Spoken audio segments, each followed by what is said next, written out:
And in the near term, a lot of M&A activity will be driven by businesses needing to balance growth and geopolitical and supply chain risk, right? Especially after a Trump recession. Because businesses, why they engage in M&A, which is buy a company rather than their own capabilities, is because M&A is one of two ways for a company to grow. People who, if they're having their confidence shaken in parts of the Middle East or the US, where Trump has now announced protectionist policies, have decided to invest into the Asia Pacific, right? So we're seeing investments going into India, which the theme would be fast-moving economies and countries. When we have geopolitical risk, but there's still a lot of demand, then people will then figure out, especially for fast-moving consumer goods, right? Like mobile phones, how do we then quickly get back into the game in spite of geopolitical setbacks, right? So that would be technology. That's not going to go away anytime soon with Gen AI, which is for people looking to sell, which means raise money. For sellers, you should consider it when your business is at $10 million and above. Then you consider hiring an M&A advisor to help you raise funds at Series B to private equity. So let's get started. For everyone, welcome to the new event session, new event series brought to you in collaboration with VALLARIS, Core Capital, and Open for Co. So I'm so excited for this. Thank you for joining today. And this event series is a fireside chat style one-on-one discussions on everything about startups and venture. So my name is Erdinç Ekinci, and I run Core Capital, Open for Co, and Founder Institute in Japan, Korea, and Taiwan. So today we brought you a seasoned M&A expert from Singapore to discuss about rethinking the startup exits, M&A trends, and their impact on VC in Asia and beyond. So we are thrilled to have Siong here. Really appreciate that you join us today to talk about M&A in general. This is a topic that is not that much talk in the venture. I think it's going to be a great discussion today with you. Really thank you so much for joining us today. So here's the stage is yours to introduce yourself, really. All right. Hey, thanks, Erding, for having me, and welcome everybody at the beginning, end, or middle of a very long day. And my name is Siong Yoong. I'm a operator, a founder, mergers and acquisitions advisor, as well as a venture capitalist, a limited partner based out of Singapore. I run a firm called VALLARIS, which marries and divorces businesses, right? So that would be mergers and acquisitions on the merit side, as well as hostile mergers and acquisitions on the divestment side. And I'm very happy to join all of you here, and I'm looking forward to answering as many questions you have as possible. Thank you so much, Sion, to join us today. Really appreciate it. We are going to dive into the Q&A directly. In order to set the tone, I'd like to start the discussion with you, short entry to spotlight the importance of the topic. So today's discussion on the powerful and the evolving relationship between the venture capital and the mergers and acquisition, which is M&A, in the vibrant and the fast-moving market of Asia and beyond. So VC industry does far more than the funding, provide funding. It serves as a key driver for the growth and innovation. So paving the way of strategic exits and transforms industries and ecosystems. Such an important topic, right? So in this session, we will dive into the VC's shapes that M&A trends, that critical factors of due diligence and evaluation, the distinct challenges and opportunities that raise from Asia's diverse and complex markets. And our discussion will be uncovering insights and synergies between startups, investors, acquirers, shedding the light on how alignment among these stakeholders can unlock impactful exits and build pathways for long-term success. So here's a quick disclaimer. This webinar is for information sharing purpose only and not a solicitation endorsements of any investments. Investing involves risks. Please consult professionals. Opinions shared are my own. So thank you so much for joining us today again to explore the intersection of venture capital M&A in one of the world's most dynamic regions on the world, which is Southeast Asia and Asia in general. Okay, with that being said, I have prepared and make a lot of research because I am actually not from an M&A background, kind of obvious. So I try to educate myself and prepare some questions and so on. So the first one is a bit more understand venture capital role in M&A. So when investor makes an investment, obviously wants to make some exit, right? kind of straightforward thinking, but the mergers and acquisitions are shaping how the startups scale and investors approach opportunities in Asia. So my question is, how are M&A activities influencing the growth trajectories of startups in Asia or maybe beyond? And what are the most notable trends in the region or beyond? All right, so thanks for that, I think, for that setup in terms of, so tonight we're going to take a look at venture capital. We're going to take a look at mergers and acquisitions, right? Because the whole fix it up, right? Add value to it, and then we sell it off. And in the near term, a lot of M&A activity will be driven by businesses needing to balance growth and geopolitical and supply chain risk, right? Especially after a Trump recession, because businesses, why they engage in M&A, which is to buy a company rather than to build out their own capabilities, is because M&A is one of two ways for a company to grow, which is if you want to buy another company to supply to demand, right? So you've got customers, but you can't build it out fast enough, so you just buy a company. If you want to supply to customers, you can either build, which is slow, or you can buy, which is fast. What we're seeing in Asia Pacific in the first half of this year is deal value has decreased 19% year on year to the lowest in a decade.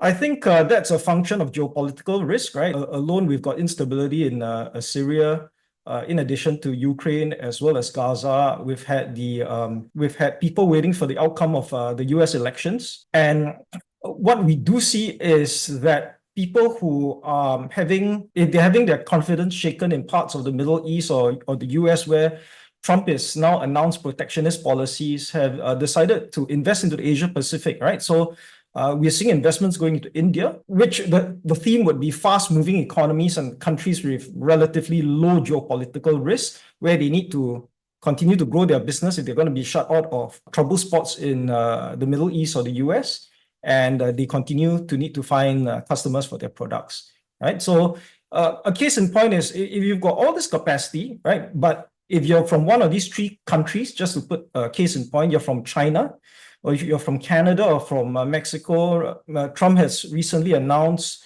10% tariffs on Chinese goods and 25% tariffs on Canadian and Mexican goods entering the US, right? So what can you do if you then say, hey, I need to find new customers for these goods that are now not so economically viable to sell into the US? And you look at Asia Pacific, if you look at the top five economies on the world, Asia has the top three out of five economies, right? So US might be number one, but China, Japan, and India are 2, 4, and 5. So in summary, Asia Pacific M&A is going to be a great tool in the near term for businesses wanting to either fast track or sustain growth and manage geopolitical and supply chain risk. Amazing. Those are really great briefings about the global atmosphere of the M&A and beyond. Actually, you are able to give the background of what everything happening. So it's a really great way of beginning, honestly. So let's now explore which sectors are driving the activities in Asia.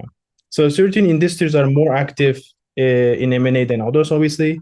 So reflecting the more broader patterns, right? So my next question is which sectors in Asia are, currently attracting the most M&A interest? What unique factors make them appealing? Right. I mean, we are living in a very interconnected world, right? So all these 5 or 6 top themes would resonate no matter which part of the world you're from. These are, I think, I did a quick scan. There'll be a renewable energy, number 1, technology, number 2. I'll talk about each one in point in a bit.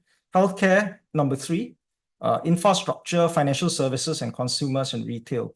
What's interesting in top spot in renewable energy, that's happening in the country where you are based in, I think, in Japan, is that both the Chinese, Japanese, and the Koreans are leading the charge to renewable energy, right? So since 2017, China has put a minister in charge of making sure that their electric vehicles are number 1 in the world, and everybody is trying to figure out how to invest significantly in hydrogen, nuclear, hydro. Even a small company like Singapore, we are studying nano nuclear plants. And basically the big theme is how to look for alternative energy sources to reduce dependence on coal or fossil fuels when we've got instability in supply chain, in this case, oil in the region, right? So that's one. Technology, no surprises there. That's also a You see in the news every week in terms of geopolitical risk, the Americans not wanting to sell phone or semiconductor parts to the Chinese, and then the Chinese were denied the use of the Android operating system, they bunkered down and hustled up their own Harmony OS, that's Huawei. So when we have geopolitical risk, but there's still a lot of demand, then people will then figure out, especially for fast-moving consumer goods, right, like mobile phones, how do we then quickly get back into the game in spite of geopolitical setbacks, right? So that would be technology. That's not going to go away anytime soon with Gen AI, which is leading the new wave. I always say Gen AI is to us today what the .com was 20 years ago. So that's for technology. Healthcare, we've got aging populations around the world. I think in the next 50 years, Africa is the only continent with a growing population. All other continents would have a decreasing populations, and that makes pharmaceutical and healthcare segments very attractive. We're going to have a lot of people needing products and healthcare products and services, and that's going to be a growing trend in the future, right? Infrastructure coming at number 4 will be very interesting for 2 reasons. One, building off the back of technology, governments are trying to build smart cities, right? Where they can monitor people, their smart utility poles that give off all sorts of data. But also, besides having smart cities, now you can do transactions online and read a lot of stuff. We are looking at potentially recessions, a specter of recession in 2025. I don't know about other governments, but in the government I have in Singapore, we built all our major infrastructure projects during a recession, right? Where it's cheaper, and then we use it to simulate the economy and counterbalance decreasing private sector spending, right? So that's infrastructure. The last 2, which I'll touch very, very briefly on, because I think you know them as well, as financial services. Everybody's going online to do digital payments now. The last 6 months, I've left my house without carrying my wallet, and I was just fine. Right? So don't try that if you live in a country that is not so connected. But I've been able to do that in Singapore and Malaysia, and I'm not sure about Japan, and you probably can provide a view on Japan, Erdi. But before you do that, the last part is consumer goods and retail. So Asia Pacific has got a growing, highly educated middle class with growing discretionary spend, and they're not afraid to use it, right? So I think these are the 6 M&A themes that represent growing sectors that people can jump into. No, it's very interesting. In Japan, when I come here the first time, like almost 7 years ago, 6 years ago, when I say, online payment system wasn't that much integrated well. Just a kind of funny insight from me. But now everything's much integrated than before, because I guess it's an aging population, so it plays an important factor. It's hard to change the people's behavior, but they are trying so hard to adapt.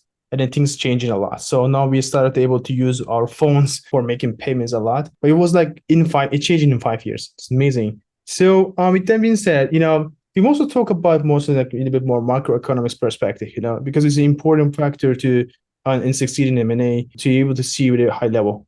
So let's also consider a little bit more. I'm also very curious about how startups can, position themselves to take advantage of these trends too. So because most of our audience are startups, either startups or the startup backers, investors, mentors, institutions, even government institutions, and so on, are watching us, generally our followers. And some of them also join into this. So for startups, M&A is not just for exit strategy, right? So it's a growth lever and a strategic partnership opportunity. So my next question is, how can startups position themselves as attractive targets for acquisitions or strategic partnerships? And what they, founders should prioritize in this process. Right. So I think the question, just repeat, is how startups should position themselves to be attractive, right? When they want to sell or raise funds in M&A. The answer is surprisingly simple, right? So, which is to solve your buyer's problem, right? Whether your buyer wants to buy vegetables or wants to invest. Because businesses only have 2 problems, which is finding and keeping customers. And if your buyer has a problem with the above, which is finding and keeping customers, a truism for all businesses, he or she only has 2 choices, which is to buy or build, right? You can buy or build demand, you can buy or build supply, right? So these are your 2 choices. So founders, in order to choose, I think founders need to have a very deep understanding of how buyers acquiring their businesses can help plug either a demand or supply gap, right? So for example, If you operated a burger chain and your customers keep needing drinks to go your burger, then you might decide to buy a software manufacturer, right? So that's the example of buying an M&A target to supply to demand because people want to drink cola with a burger. But what about building? Why don't you build it out? Sometimes building doesn't solve a problem that is solved by buying or mergers and acquisitions. I'm not saying that's for any case, but we live in a rapidly accelerating world, right? And one example is, for example, if coming back to the US example, if Trump has announced protectionistic policies and all of a sudden you need to figure out how to get your products back into the US because the US is the world's largest market by GDP, then one way to get back into the US is to buy a company, a phone manufacturing company, to complete part of the manufacturing in the US so that your product can now be legitimately labeled as a made in USA product rather than a made in China product, right? So that's a very creative way to use M&A to sidestep. So that's an example for you. Yeah. That's great, great. Yeah, amazing. So to summarize, in terms of startups perspective, find and keep customers are the most important functions. Buy or build. Well, I really love how you simply explain this. So being able to simply explain something is really you understand deeply steps of these, right? And also, lastly, the geopolitically important, strategically important, these M&A, especially in this region, especially in Taiwan, and especially industries like semiconductor and so on. Partnerships with the with startups also get increasingly important. So, that brings me to the next question. Let's also discuss about how investors evaluate startups for M&A opportunity, the other way around, which is investors are often prioritized in identifying startups with the high acquisition potentials. So sometimes, IPO is one way of acquiring liquidation, but another way is actually M&A, right? The exit. So my next question is, what metrics and attributes or market conditions that do investors prioritize when evaluating startups for M&A optimization, M&A opportunities? Okay, so it depends on the type of investor. I've got two companies. I started with one, which is the one you see in the background called VALLARIS, which is to help companies that do 10 million annual revenue and above. I'm starting a second one next year called Venture Hero to help companies doing 1 to 10 million, right? So Venture Hero for 1 to 10 million and VALLARIS for 10 million and above. Why am I doing that across two companies? It's because the two companies handle investors interested in different metrics and investment processes, right? So Venture Hero would be to handle venture capital and other type of early stage investors, whereas VALLARIS would handle investors interested in 10 million and above companies, right? So these could be corporates, or institutional funds and all that. Well, the reason why they're looking for different things is that venture capital investors approach Venture Hero for deals and want to bet on the team, right? So when you do venture capital investing, you're actually betting on the team because the company is so new that you don't really have a defined product, especially when you're doing the idea or the pre-seed or the seed stage. But you are trying to bet on a team and you're hoping that this team is the right team to come up with a product that resonates with the market. We call it product market fit, right? And then your investment takes off. So what venture capitalists look for when they bet on the team, instead of a business model which is not concrete yet or not matured, is they are looking for startups that can be a force for good while delivering massive capital gains, the bet payoff. So venture capital guys, what we look for, and I'm sure what Erding looks for as well, is you look at the investment thesis, whether you resonate with the thesis, what problems these founders are solving, whether that's a direction that resonates with you and you want to go there, the size of the problem, the team profile, ESG metrics, right? Now you can't have a conversation without ESG. But all these talking about, venture capital is talking about problem solving in a world where the solution doesn't exist. And that's like every day, right? Because we always say in business, at every level, there's another devil. You solve one problem, there's another problem, depending on which part of the business journey you are. But that's not what corporate investors who approach VALLARIS are looking for. Corporate investors who approach VALLARIS are looking to bet on the business model, right? Because they want you to be, for example, to already have a defined market, customers. Ideally, you are EBITDA or earnings positive. And they're interested in targets. Corporates are interested in targets where on acquisition, they can help them announce higher earnings tomorrow, right? Not 2 years' time, 3 years' time, or plug a demand or supply gap to serve their customers and markets better today. Yeah. So that's the difference. That's amazing. All right. So those are really great points. I also like to, switch focus on the alignment requirement between startups and VCs and acquirers. So clearly, everything that you said pointed out that there has to be some sort of, even just like a high level. It doesn't have to be because the industry might not even exist. Some high level understanding, a little bit more analytical level requires. So aligning startups with the right venture capital firms can be, significant influence in their future of M&A and exit opportunities. So my next question is, how can we find a better alignment between startups and venture capitalists and M&A acquirers? Okay, so just to clarify, startups are the guys that need funding to get where they need to go. Venture capitalists need to deploy funding in order to get a return on their investment, and the M&A advisors, like what VALLARIS does, is to help people marrying or divorcing, right? The businesses. How you find alignment is the same as dating. When people ask, what's your ideal type, right? I think that's very fashionable in Asia, in Korea, in Japan, where you've got a lot of what's your ideal type dating shows. Because it involves understanding who you are. It involves understanding who you want to couple with, right? Whether you're the founder or the investor. And it involves understanding why your future partner may want to get together with you, right? So 3 things: who you are, who you want to couple with, and why do they want to get together with you, right? So in business terms, do both of you have the same outlook, which in corporate speak is called vision and mission? And do you want to walk down the same road together?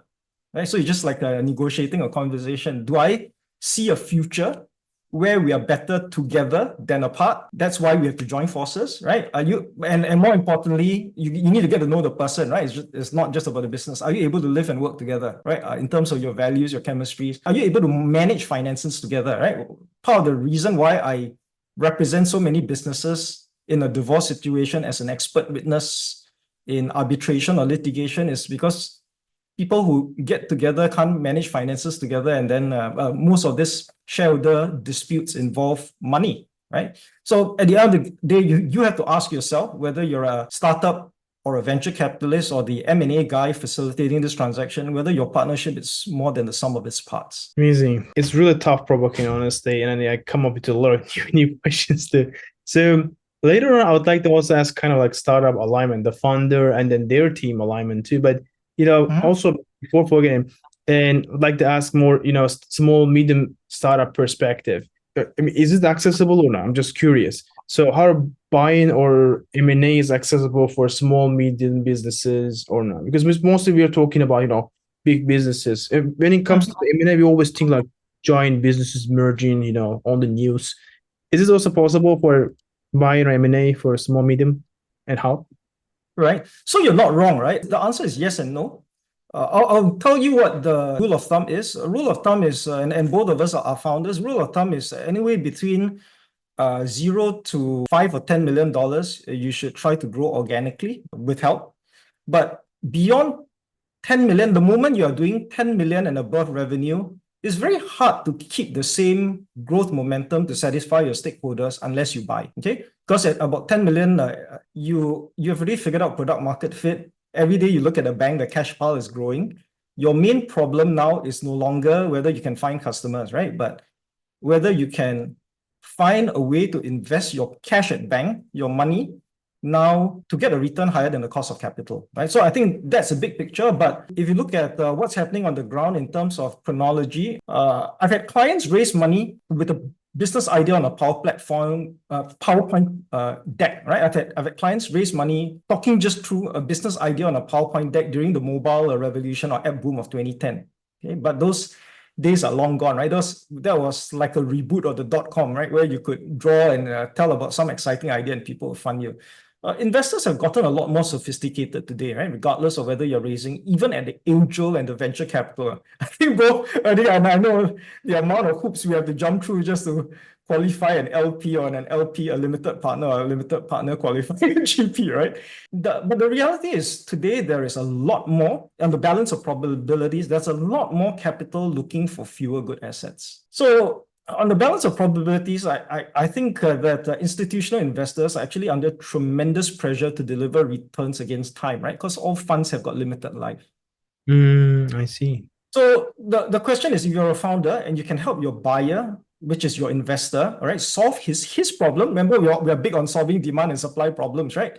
No matter what form or shape they take. But if you can sort of help your investor solve his problem of delivering returns against time, is on mandate for him and for you, right? Both of you are interested in the same sector, whether it's AI or carbon or climate change, and your values sync with each other, then you've got yourself a deal, right? In terms of walking the path together at either the seed stage or the Series A, Series B stage. Those are really great insights, and most of our audience are startups.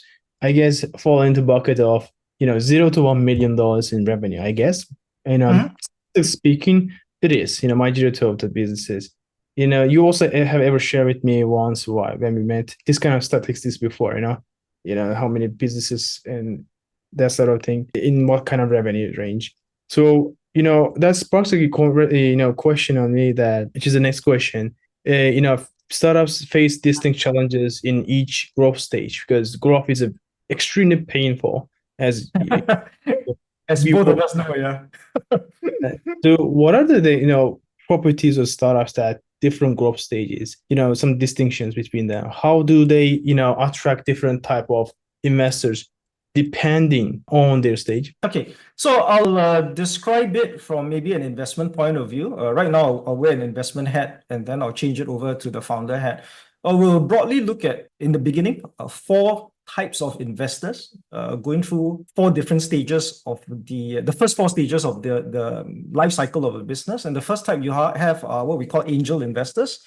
These are guys that help a business at the ideation stage, right? So if you say, hey, I've invented the best thing since sliced bread, and I'm going to change the world, I need some money to develop a prototype, right? To sound out my market. The first guys you'd approach would be angel investors. So these are guys who are high net worth individuals, and they're the best fit guys in terms of angel investors are guys who are experts in your space that you want to operate it, and they understand how to see the future of your industry without needing statistics or a committee, because they have the experience, and those are the best guys to invest in your idea, right? Because they don't have to jump through an investment committee. So once you get money from an angel investor and you develop your first prototype, what we are taught is to quickly go to market as early as possible, no matter how scrappy your prototype is. And what you want is to get customer feedback. Okay? So that's the second stage. It's called trying to find minimum viable product. And once you do, your angel investor may only give you enough money for the first prototype, but you obviously need to iterate a few times, right? Maybe 10, 20 times to get to minimum viable product. That's what the customer says you want, right? So if the customer says, just to give you an example, I want to get from point A to point B, but you don't really know whether he wants a skateboard or a tricycle or a bicycle or a motorbike or an electric motorbike, a car, right? So that's what the iterating of the minimum viable product is, right? So and the guys who fund you in that stage are called seed investors. So let's say after doing this, you discover that they really want an electric motorbike. That's what your customers want. Then what you want to do after that, in the third stage is that's where you come to people like us, right? Venture capitalists. And then you say, hey, okay, we've locked on to the version 1.0 of what customers want. Now we need money in order to build out our departments. Okay, build out our departments, set up some form of contract manufacturing and get the stuff going. This is the part where you are starting to see positive revenue, right? So the first part is you're just testing, but there's no revenue, right? So this is the part you get positive revenue. And when you hit it right and you're doing it right and you go from $1 million revenue, venture cap, to approaching 10 million, that's when you are ready for Series B investments to do scaling. And the guys who are going to fund you there are private equity, right? So now you say, I've got a repeatable business model. I want to now solve the same problem at scale. I used to be able to only do 12 electric bikes a year. Now I want to do 10,000. Then you start attracting private equity and institutional investors, right? So I hope that answers your question. Yeah, that's for sure. And I guess in my scenario, we have started with the revenue before even incorporated. Actually, we were being bootstrapped, but almost like more than 4 years. But it was extremely painful. We skipped all of process of the funding.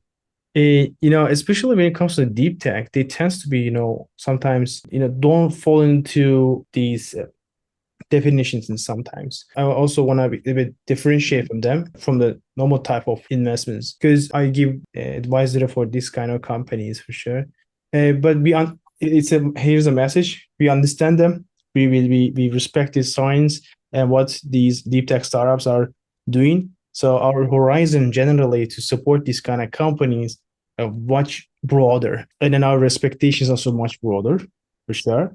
So that being said, I would like to move forward to a different angle of the conversation. So my next question is, can venture capitalists enhance the use of M&A as a strategic tool to enhance the portfolio performance?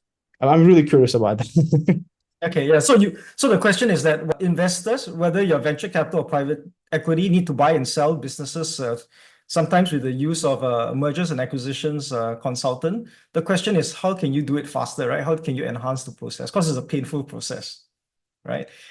Finding the best buyer and seller willing to pay top dollar for your business is a matching problem, right? That's how I classify the problem. This matching problem is part and parcel of a venture capitalist job, right? So the question is, how can he accelerate something that he has to do as part of his job? Well, the point of the equation is that money loves speed, and venture capitalists need to deliver returns against time, right? So it's in their interest to enhance the process. But the problem is the challenge of selling a business is much, much harder than trying to sell a property. Much harder. Okay. Number one, your available pool of buyers is much smaller, right? Trying to buy a pharmaceutical plant, the number of buyers is much smaller than trying to buy a condominium in downtown Tokyo. And also the supply of the type of businesses that they're looking for is also smaller, and it might not be exactly what they want, right? So, and you're also talking about high ticket sale, right? $10 million sale, right? So all these slow down decision making. So the question then becomes, if we can find a way to speed this up, right? Find out what ticks the buyer's box, what ticks the seller's box in a high ticket sale, then you get the deal going faster. And one way we can take instruction or some guidance from is to understand how people have done exactly that, buying and selling property. Right? So the rise of over 10 years ago, property portals like Juai.com in China, Property Guru in Southeast Asia, was in response to trying to get buyers and sellers to find each other, right, to transact properties. The only difference is this, right? M&A portals do exist. But why are they not so well known? It's because business owners typically go through M&A advisors like VALLARIS to help them post on the portals, right? So we are exclusive distributors for some of these M&A portals instead of posting directly on the M&A portal itself. And why is there a difference in behavior in property where you can post your property directly if you don't want to get your real estate agent to do it, versus M&A where you prefer to go through an M&A consultant? And the simple reason is you want discretion in an M&A deal. You don't want to publicly announce that you're putting up your business for sale and scare your customers, your staff, and your suppliers, right? So that's the simple reason. So why M&A advisors still exist to offer white glove service in terms of discretion and hand-holding and matching. That's awesome. That's great. So, I guess my next point is going to be like, Asia is a really complex market. It's such a diverse, a lot of different languages, a lot of different buyer personas, and a lot of complexities in the cross-border M&A deals also, I'm assuming. So my next question is about like, what unique challenges do investors and startup face in cross-border partnerships, strategic partnership, and M&A transaction, including in Asia, and how they can, mitigate this? Okay, so all M&A deals are difficult, right? Let alone cross-border M&A deals, because M&A deals are first and foremost about execution to value, not forecast to value. It's very easy to forecast the value, right? Forecast numbers. The difficulty is getting the execution done after you sign the documents. That's very difficult because projected returns don't jump off a spreadsheet by themselves after you sign the sale and purchase agreement, right? You need to overcome a lot of challenges to assess new demand or supply that translate into profit for your shareholders, right? And these execution challenges multiply when you do cross-border deals. So as a own backstory, I lost money investing in property in a Southeast Asian country 15 years ago. And the punchline I discovered and I would share with you today is I've since learned that whenever you wish to either build or buy a business, an asset, right? Business or property in a new industry or in a new country, the first thing you must always do is assemble a team, right? So if you want to buy a property in another country, you need to assemble a team of 3 guys, right? You need a real estate broker, a real estate valuer, and an architect in that country. If you want to do an M&A deal, you still need a team of 3 guys, but these 3 guys now are the M&A advisor, the business valuer, and the due diligence advisor, right? So why you hire them instead of doing it yourself, just like you wouldn't do brain surgery yourself, is that experts know how to short circuit execution to value. And they're worth their weight in gold, right? How I've gone faster growing my business is I've got different teams of highly trained experts I've got one team for my venture capital business, one team for my mergers and acquisition business, and I've got another team for property investments, right? Different teams for different countries in the world. Yeah. I see. So, success, I mean, according to also everything you said, successful M&A deals, seems like relying on structured agreements between aligned interests of all parties. Okay, there has to be written record.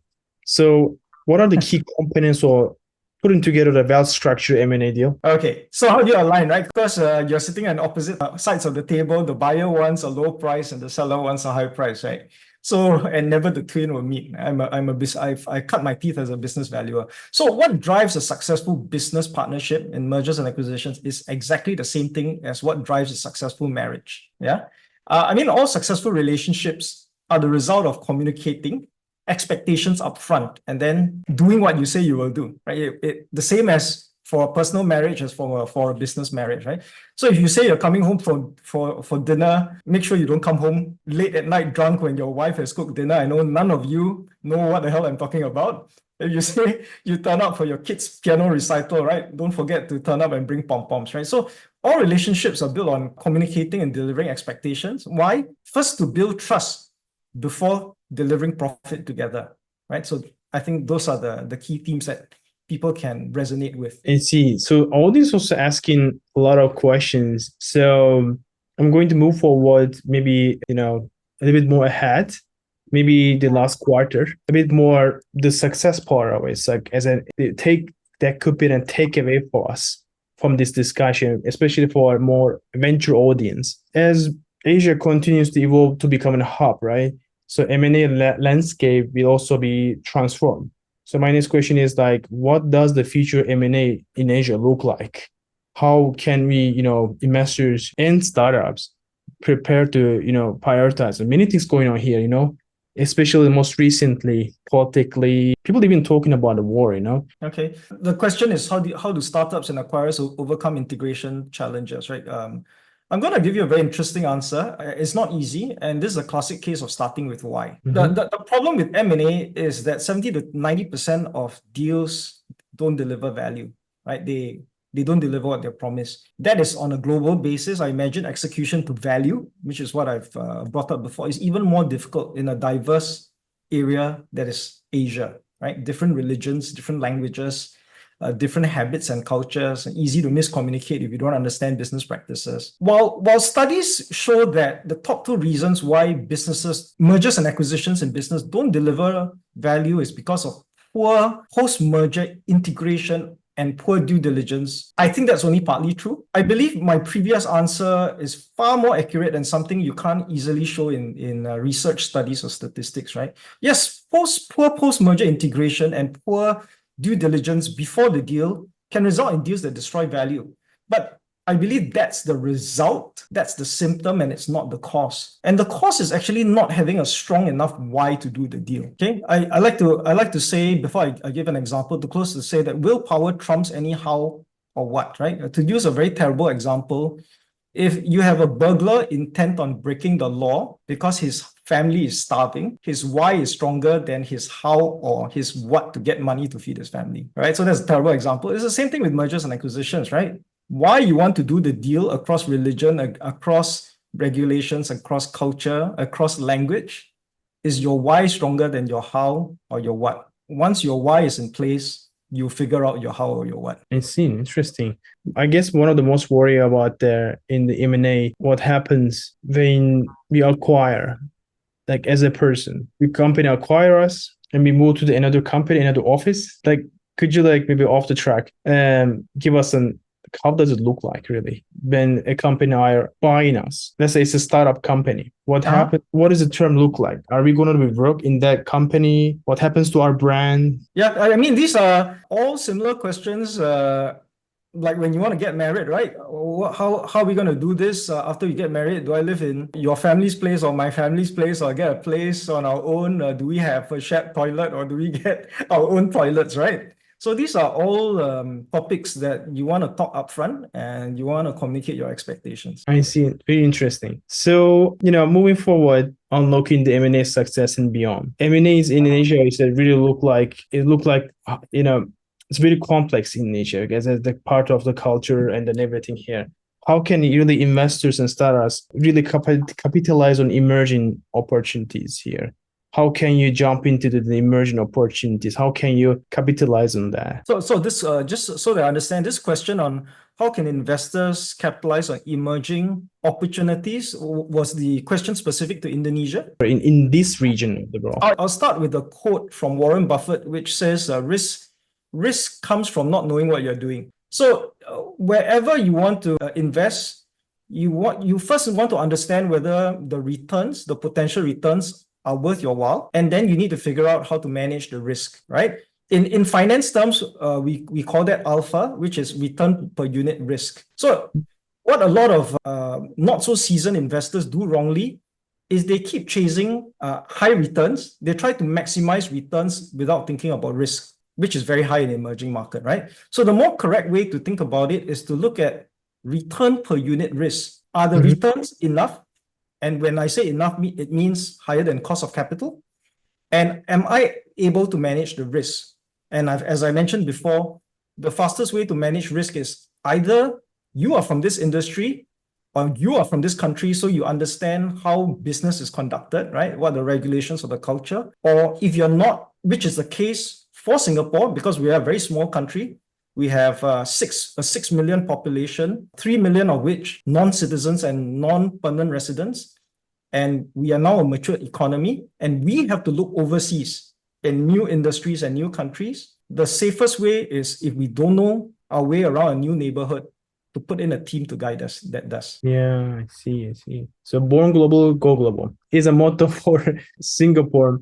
I mean, I believe most of the countries, especially Japan, should prioritize this too. I think we tap into the many things, but I'm super curious about one thing. Because expectation in terms of M&A, think in the context of M&A and investors. So what is the valuation play a central role, in the M&A topic, right? So in Asia again, we have some understanding in Silicon Valley because we born there, right? My next question is like VCs and acquirers, how they can calculate startup valuation accurately in such a fast-growing and a complex market like in Southeast Asia. The short answer is it's difficult. And I'm saying this even though I'm a professional and accredited business valuer with IVAS, right? The Institute of Valuers and Appraisers of Singapore. The younger the startup, the more variables are up in the air, right? Which means you're on shifting sands or quicksand, right? Either shifting sands or quicksand. While it is a challenge to value a startup, right? The younger the startup, the more difficult. It is not impossible to provide an estimate. Everybody can estimate something. The only problem is how accurate is your forecast or your estimate. So I believe as a professional, valuations are driven by narrative and numbers. And the art in an accurate valuation is balancing the two variables, narrative and numbers, right? Founders who are heavy on narrative, telling a very good story, and light on numbers, they can't back up the numbers, risk being branded as dreamers who have no sense of reality or ability to execute. The other side of the spectrum, founders who are heavy on numbers and light on narrative, risk being branded as technicians with no imagination, right? Which is a bit difficult if you are trying to raise capital from venture capitalists or private equity that require massive capital gains, right? So you need some imagination, you need to be able to execute, right? So the trick to this story in terms of valuation when you're raising money is to have both imagination to dream a big, hairy, audacious goal, right? To steal a phrase made popular by Jim Collins 2 decades ago from his book, Good to Great. But you need to have the imagination to dream a big, hairy, audacious goal that you can execute, you're confident of executing. and then getting your audience to buy your story. And that's your valuation. That's amazing. Great. So how about, I really wish that the world pays more attention to Asian markets and really see the true potential here. That's why we want to do this kind of events more and more, actually. I get first introduced to Asian market in like around 8 years ago only. So I'm still a student here. I'm trying to learn a lot. But without living here, actually, it's super hard. Seems like partnerships and being open to collaborations is very important part of the enabling the success to succeeding here in this region. And then everything according to what we discussed today, it seems like well planning exit strategy way ahead enables the startups and investors to maximize return while setting the stage of future growth, while keeping the balance of managing the now, managing the current trends and everything as a startup company because it's fast growing. I'm curious, like, what are the emerging exit strategies for startups in Asia for venture capital ecosystem? Okay, so I know your question is on exit strategies for startups, and the short answer is either you use a mergers and acquisitions consultant where you're at Series B and above, which is 10 million and above. You try to build something so attractive that you don't need a consultant because they will come to you, right? If you build it, they will come to you. They also come to us. We have received 3 different offers. They just come, call our, and which are quite legitimate. It's all from Asia, actually. So the important thing is to figure out how you can serve your customers better. And if you can do that on your own without capital, and it's increasingly easy to do that without capital, then they will come to you, right? So that part of the relationship becomes true because I think the short punchline is people gravitate towards success, right? So if you can become successful on your own, the investors will look you up, right? Because they are under pressure to deliver returns against time. And I like to say that this is an incredibly exciting time to change the world as a founder. Both of us are founders. And there's never been an easier time to start a company, right? To build value or create value to solve problems so that they will come, the investors will come. As a case in point, if you try to build Microsoft 49 years ago in 1975, I'm just pulling this out of the air, right? You probably would have needed to raise $5 million to assemble a team and buy your first server rack, right? Your on-premise server rack. But today, the barrier of entry have come down so much. I know this because I built Rack Finder, which is at, you can check it out if you want at waccfinder.com, which is an online business valuation tool to help investors get auditor approval for their valuations, right? And I built this at a fraction of the cost needed compared to 50 years ago when you needed everything on-prem. Today, for less than 6 digits, you could get your first MVP, hiring a remote DevOps team, right? Leveraging Gen AI as well as doing a massive ton of online integrations, right? So for example, if you need to collect payments from people, you don't have to write the code from scratch, right? You just integrate with Stripe. So if you want to figure out how to grow businesses for exit and how to exit, 2 things, right? You want to know how to grow the business and you want to know how to attract investors and buy and sell. Like I say, if you're trying to do a new business in a new country, get some guidance, right? That's one of your options. You can either do it yourself or you can get some guidance. If you want to get some guidance, talk to people like Erding and Li Shen from open4.co or myself at thevallaris.com. Because what we are founders and investors looking to help the next generation of founders be a force for good in their respective communities through venture capital, right? And our differentiator, what both of us do is we provide capital plus courses and mentoring, right? So it's actually what I call, my framework is I call it the 4 C's framework. We provide capital, we provide courses, we provide coaching, and we provide community. Erding has been doing it for some time. I'm starting mine next year in 2025. And we're here to help you walk through this challenging entrepreneurial journey to make the world a better place, right? The big mistake that I did when I started my entrepreneurial journey, which was a long and painful journey, as I'm sure all entrepreneurs can commiserate, is to try and do it yourself. Nothing wrong with trying to do it yourself, but I found it very painful, right? The smarter way is to ask someone that is further down the path that you want to walk for help, right? And I think the last thing I wanted to say, if I were to look back and I were to start all over again when I built Vallaris in 2019, and I built, this is not my first startup, I built another satellite communication system engineering startup as an engineer back in 2002. The single most important thing I would have, right? So it's a bit surprised, right? The single most important thing I would have done is to seek out sincere mentors, right? They have to be sincere much earlier in my journey. So that's what I would have done. Amazing. Thank you so much for sharing all these great insights. Can you share the knowledge on how you prepare in advance for the risks that happen unexpectedly? So the whole problem is that it's difficult to prepare for risks you can't expect, right? That's why you don't expect them. But I'm just being facetious. I'm just joking. There are two things you can do.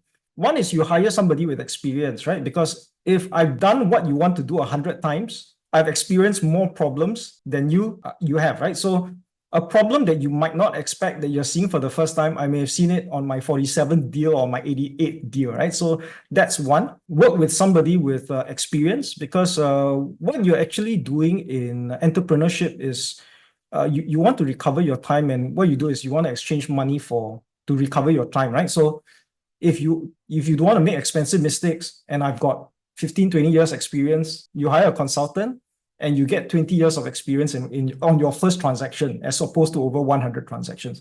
So that's one. So one thing is good planning. Either the good planning, and this is the punchline, the good planning is what do you need to do, but who do you need to ask to help you short circuit your learning, right? So who, not what. That is one answer for planning on how to manage the unexpected. The other thing is how well you can recover. Because the one thing that is true about being a founder, as in M&A, is the amount, the frequency, and the severity of bad things that happen to us on a daily basis, right? The fires we have to put out. Some of the things we don't expect them, but entrepreneurship is about grit and how you recover, right? We get up 10 times when we are knocked down 9, right? And we only lose when we sit down and don't get up, right? So good planning by asking who, not what, as well as have the grit and the gumption to recover and get up, because the learning is in the getting up. It's really great to say that. I appreciate it. So because the risk is just like the part of the game. It actually makes it beautiful. If we thought, can you imagine everything being easy? That would be so boring life, right? Just like everything in just M&A or startups also has that. So it is kind of a very sharp question, which is, what is the average commission fee in M&A deals? Okay, so in M&A, the fee structure, there is a fixed fee structure and a commission fee structure. So it's not just commission. The fixed, so there are two parts in M&A, right? There is a part that is called planning, which is what we call pre-market phase. Phase 1 is pre-market, and phase 2 is called to market, where you've done your valuation and you prepare all your marketing collateral, right? So the marketing collateral would be a teaser or a pitch deck. And those involve fixed fees. But most of our fees are backloaded in success fees. And that success fee is going to be a percentage of the funds raised. There is no regulation that says the fee must be 1% or 2% or 5 or 10%. There is no regulation. It's on a willing buyer, willing seller basis. So that's the answer. So M&A deals, we do fixed fees for the preparation stage, and then success fees on the go-to-market stage of the game. So I hope that answers your question. What is the average cost of M&A? Hire an M&A consultant, I guess. Yeah. Who is the bearing the cost? So in terms of the average cost of M&A, it's akin to asking, I can give you the principles, right? Like fixed and percentage, but that's like asking what's the average cost of a car. They're very cheap cars and they're very expensive cars like Ferraris and Lamborghinis, right? So it really depends on what you're looking for. Do you need to pay a lot of money, or do you need to pay very little money? It depends on how complex your deal is. We've done deals for insurance companies with targets in 7 different countries. So a Singaporean company wanted to buy a reinsurance company in 7 different countries. Why did they want to buy it?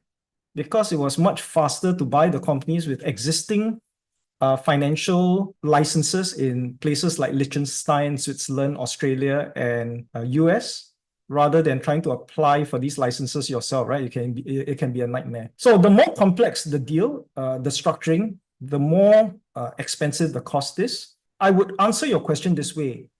Given the cost of hiring an M&A consultant, which is not a cheap cost, I like to say that upfront, when should you look at bringing in this expert into your team? And I would say that for people looking to sell, which means raise money for sellers, you should consider it when your business is at $10 million and above. Then you consider hiring an M&A advisor to help you raise funds at Series B to private equity. Why do we do that? It's because previous to $10 million, you should be able to sell.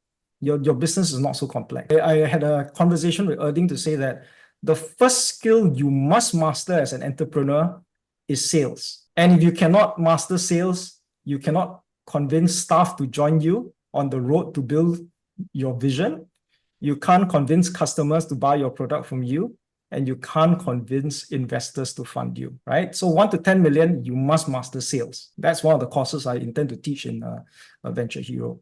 Now, if Great. you are a buyer of businesses, you should consider hiring an M&A guy or buying businesses at $30 million annual recurring revenue and above, right? So if you're a seller, 10 million. If you're a buyer, 30 million and above. And the reason why that is, as I mentioned earlier, your business is going well, right? You've got raving customers and fans. Your cash pile is growing up at the bank. But the problem is that cash at bank gets eroded by three enemies, which are inflation, taxes, and cost of capital, right? I can't help you with inflation and taxes because I'm not the government. I can help you with cost of capital called at wegfinder.com, right? So for example, if investors want a 10% return on capital and your cash at bank is sitting and only giving you 1 or 2% a year, then you have to go out and buy businesses, right? So that you can deliver a return in excess of what your investors demand. So I hope that answers your question.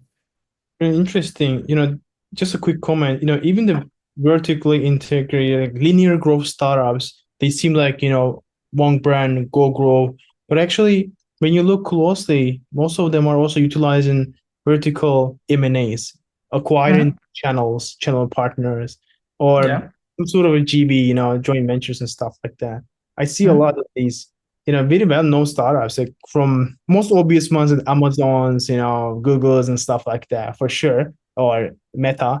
But some other SaaS companies, smaller scale, but huge revenue, like 100 million ARR and beyond, they tend to acquire because it's a lot convenient way of growth. Because as said, about 10 million, it starts to become more, like a chunk growth, I would say, so to speak, strategies to partnerships and M&As and GVs and stuff like that. I see that part. I think it's very relevant with the startup. I think everyone, I would humbly suggest everyone to study more and learn more from the really experts like Siong, and have at least an understanding, even though how early stage you are, founders, especially the audience. And it's also great for VCs as well to strategize. I want to know how technology companies can M&A, is using as a verb, with business models and patented technologies, and how to evaluate patent of startup in M&A context, I believe. You need an expert to do that, right? So I thought I saw this question sometime. Was this about the telecom sector? Yusuke says that how you see the company A is good for matching with other company B. You having some formula on this? How do you have any problems with finding the good sellers or buyers? How do you find whether a company A is a good match for B, right? Like I mentioned, is dating. How do you find somebody you want to date? So you need to figure out who you are, who they are, right? To give you a slightly different spin on the answer, is you want to figure out who you are, who the other guy is, and whether you're better together. The question is, who are you better for when you're together? And the answer has to be your customers, right? If we come together, just like a burger and a cola company, are we better for our customers? And the answer is yes. But if you say we are a burger and a sushi company and we come together, are we better for our customers? I'm not sure whether they want to eat the burger and sushi in the same meal. So maybe not, right? But it could be a good marriage if your customers want to eat sushi for breakfast and burgers for lunch. So there's no easy formula. Everything starts with, and I can't say this enough because I made the same mistake as a founder. It starts with having a very deep understanding of who your customer is and how you can help them. We don't spend enough time understanding who our customer is, right? I made that mistake and spent a lot of money in the earlier iterations of building Wegfinder, not talking to my ideal customer profile enough, right? Because you're afraid of talking to people, you try to build stuff in your own head, right? Or we'll build another iteration. If I build one more feature, they will come, right? That's what in software, we call that the feature trap. Oh, they're not buying because there are not enough features. If I build one more feature, they'll come. But rather than doing that, I don't understand why we do that. Just Pick up the phone and ask 20 customers, then build what they want, right? Oh, you want the electric motorbike. That's what I will build for you. Instead of figuring out what you want to build for them and then you get it wrong, right? What would be your process you are taking actually in your job? So I'm an M&A. When you say, are you working with M&A brokers? We do work with M&A brokers, right? So just to explain to the audience, what's the difference between an M&A advisor like myself and an M&A broker? A broker has relationships, but not the skill set. So they could be guys like, for example, a private banker, right? So a private banker has got clients, but a private banker may not know how to do buying and selling of a business. So he can refer as a broker the request to me because we've got the skill set to do mergers and acquisitions, valuations, and due diligence. Yeah, I mean, we're happy to work with a broker, right? Who has the relationship but not the skill set. I would like to M&A market structure. It's actually a journalist's skill on elaborating something. I'm also trying to get better on that. Mm-hmm. Are there any cases of M&A with patented technologies? Yeah, sure, right. Let me preface that, right? I think transactions or deals with intangible assets, of which patented technology is one type of intangible asset, is now more common than deals without. So if you think about businesses today versus businesses 50 or 100 years ago, so businesses 80 years ago, like manufacturers and railroad companies and train companies and airline companies, they were all powered by tangible assets. But today, 93% of the S&P 500's market capitalization is driven by companies powered by intangible assets like patented technologies. So if you think about Amazon, if you think about Facebook, right? If you think about WhatsApp, if you think about Airbnb, all these are huge companies powered by patented technologies and other types of intangible assets, right? So plenty. Right, interesting. Sometimes it means people has a lot of curiosity around this. Sometimes we have no question at all, even though it's really broad topics. And for example, within the AI, man, people hesitate to ask questions because I guess everybody has some answer about the AI related thing. But this is such an important topic. And very few people don't talk, right? So most people really get busy by the hype. We really appreciate the AI and we use a lot and things like that. But there is certainly some sort of hype around it or noise around this that topic. But when it comes to something like this, people are really hungry to ask questions, ask you to be a bit more longer. So your question is whether there is your experience and education would still have a good future in the area that you're trained in, which is telecom, right? So the good news is I spent 5 years in the telecom sector, but I was in satellite engineering. I'll give you a very honest answer, and then I'll tell you what the options are. The IT or the telecom sector has made money in 3 separate revolutions. Okay, I don't know which part of the value chain you're in. In what I call Internet 1.0, the guys that made money were all your infrastructure telecom guys. Because the main problem during Internet 1.0 in the mid-90s was access, ACCESS.